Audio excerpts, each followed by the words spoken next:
This is the Begin Within podcast, where we believe real, lasting health and fitness requires you to start inside before you work out.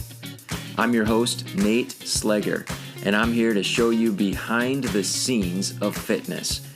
You already know exercise is good for you, but what about all the other things in life that affect your fitness?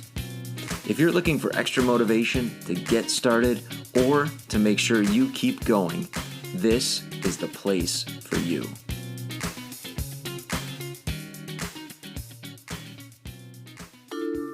Produced by BeginWithin.fit. If you are working on getting healthier, losing weight, improving your fitness, whatever it is, but you have this feeling that you should be getting better results, you're just not sure what you might be doing wrong. Well, I want to tell you, you are not alone. And that is the very reason why I wrote my latest book, 5 Ways You're Wrecking Your Weight Loss, so that you can take a look at 5 of the most common reasons I see that people aren't getting the results that they deserve for all their hard work. Just 5 really quick fixes that can get you headed toward the results that you want. Check it out. You can download it by going to beginwithin.fit, clicking on the ebook button, or clicking on the link in the show notes. Check out my book. Let me know what you think. A really common challenge when it comes to health and fitness, one that we all face from time to time, you get invited to a gathering of family and friends, and there's tons of delicious food. What are you going to do? The reason that this comes up for me is that this time of year I look at the social media feed, my social media feed, and I'm following and connected with a lot of other fitness and wellness professionals. And so I'm noticing that so much of what's being communicated has to do with tips and tricks and hacks and ways to make sure that, for lack of a better word, to make sure that you don't mess up when you're trying to have fun with family and friends and food, or trying to have fun with family and friends and there's food present, right? And the message that's inadvertently being communicated, and I used to communicate it myself as I worked with clients and coached them with health and fitness. The message that's being communicated is, don't mess up, be careful, don't lose everything you've worked hard to accomplish throughout the year. But really, if we understand what deep health is all about, what whole deep health is all about, really our message should change. After all, when we focus attention on what we should not be doing, we seem to have a way of going right down that path anyway, especially when we get caught up in the excitement of the moment. You're kind of like a little boy when his parents tell him that he shouldn't get his new clothes dirty. All right, we just dressed you up in your brand new, beautiful clothes. Now don't get them dirty. You know what's going to happen. He's going to go outside, and within probably just a few minutes, he's going to have a grass stain, or he's going to come back inside muddy from head to toe. Well, that's what can happen when we are so hyper-focused on not messing up, or we have this game plan of just make sure you don't act like a pig at the gathering, right? Like, we could be so hard on ourselves beforehand, and then we go through the process of getting distracted, getting caught up in the moment, getting excited, and we forget about that game plan. And we may have some regrets. But what's the answer? What's the solution to that problem? I'll give you two things together that work to be the solution to the problem. First of all, have fun. Celebrate food when you have the opportunity to do it. Food is a miracle. Food is awesome. Food fuels our body. It helps our cells to be healthy. It can help us to be our best selves. And it is so delicious, isn't it? The varieties, the way it looks, the way it smells. Food is amazing. And so it should be celebrated. It shouldn't be something that we are afraid of. Oh no, I'm going to be surrounded by delicious food. What am I going to do? Let's have some fun once in a while.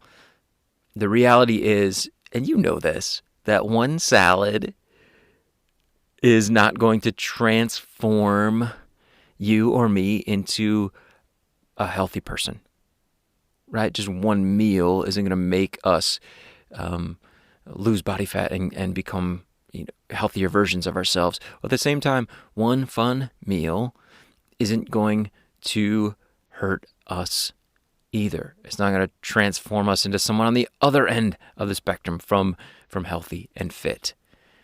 But having some fun once in a while, having some delicious food you really like, that you don't have to worry, how many calories are in this? What's the fat content of this dessert?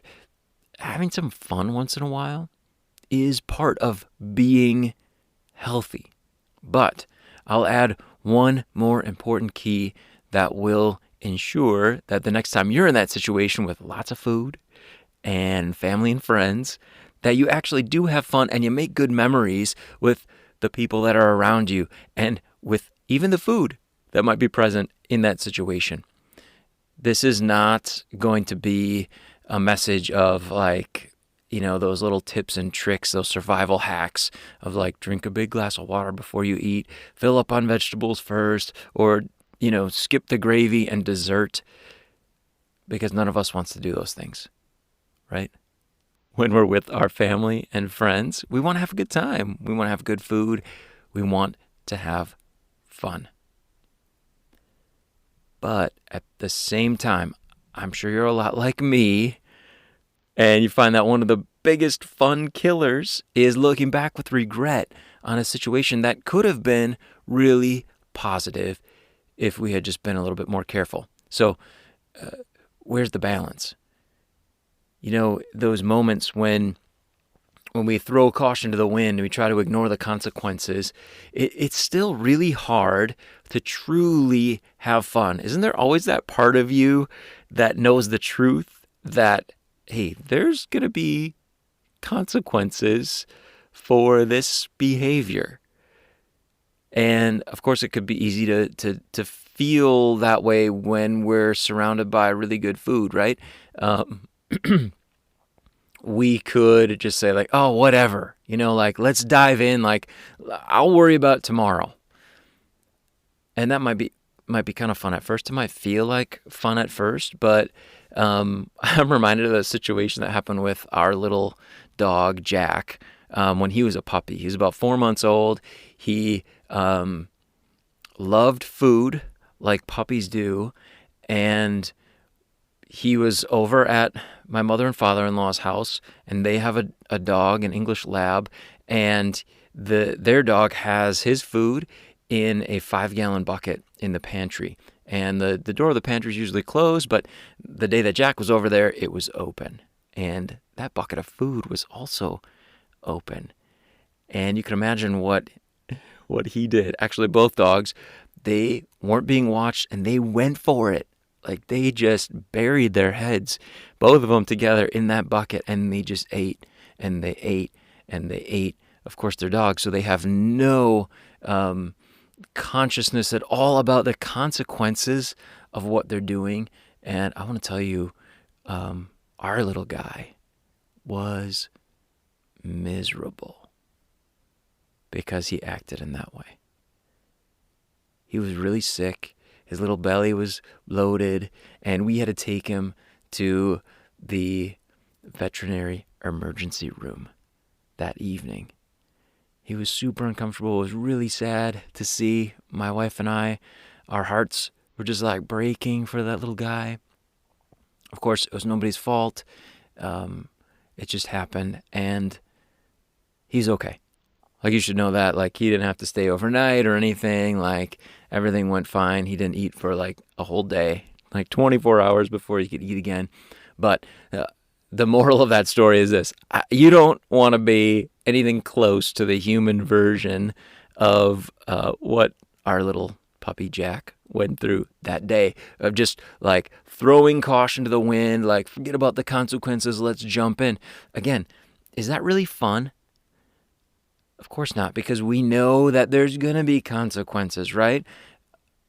We want to enjoy ourselves. We want to enjoy good food. We want to enjoy good friends and family without having negative consequences like that. So in addition to just having fun when you have the opportunity, there's one other powerful element that I promise is going to help you with your health and fitness goals. It's going to allow you to have fun and really enjoy the experience. Here it is. The number one key to having fun with food, family, and friends is slow down. That's it. Just slow down. I want to share with you a few of the reasons why slowing down is going to help you to celebrate food to the full and really actually have more fun. Slowing down, especially when it comes to eating, is going to support you in not having regrets. No regrets of overeating, no regrets of feeling uncomfortable because of how much food you gulped down.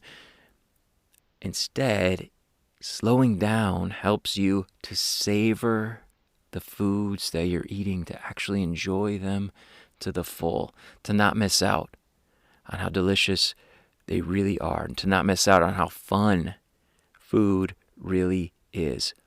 And of course, when we slow down, we have the opportunity to get fully involved in the conversations, to connect with the people around us, to be in the moment of what's happening when it comes to the things that are most important in that moment. And of course, it's the family, it's the friends, right? It's the people and not the food. But the food is fun, right? That's why we're here. And then finally, slowing down helps you to properly digest the food you've eaten. So when we slow down, when we savor the food, it allows us to benefit from the cascade of hormones that are already part of the digestive process that, for example, tell us when we're feeling satisfied as we get to the full end of the spectrum. Hunger at one end, full at the other end. So we have hormones that tell us, signals that get sent from what's happening in our GI tract up to our brain to help us understand when we should stop eating, when it would be healthy for us to stop. And when we slow down, we allow those processes to have the powerful influence that they should have, rather than just gulping down food and all the timing of all those hormones gets all out of whack because we didn't take our time. And slowing down really is good for our digestive health. So what should you do? What does slowing down look like? Well, here are some ways that slowing down might appear for you the next time that you get invited to a gathering with family, friends, and fun food. Before mealtime, it might look like you just standing back away from the table or the kitchen or wherever the food is, standing back and engaging in conversations with the people that are farthest away from the food. It might look like being one of the last ones to go through the buffet line, or one of the last ones to sit down at the table, and maybe even one of the last ones to start eating. Because it makes sense. Often the ones who start eating first are the ones who eat the most, right? So being one of the last ones to start eating will help you to slow down. Taking small servings of each of the foods you really want to try, maybe using a smaller plate if one's available to you, smaller utensils if they're available, that'll help you slow down. But just taking small servings, maybe just one serving spoonful of each of the foods that you want to try, rather than dipping that spoon into the serving dish multiple times and emptying it out onto your plate. Just taking small servings of the foods you want to try. It might look like before you even taste the food that then is on your plate, that you just take a moment to savor the sight of the delicious food, smell the food that you're about to sample. That's also a really good time to just enjoy a private moment of gratitude. When that food's on your plate, that steaming food is ready to be eaten, just pause for a moment. And it's okay. Feel, the sensations that are happening in your mouth, in your torso as the food is about to be eaten. Things start happening. Digestion starts happening at that point, even before you've tasted the food. Slowing down might also look like chewing the food completely before you swallow.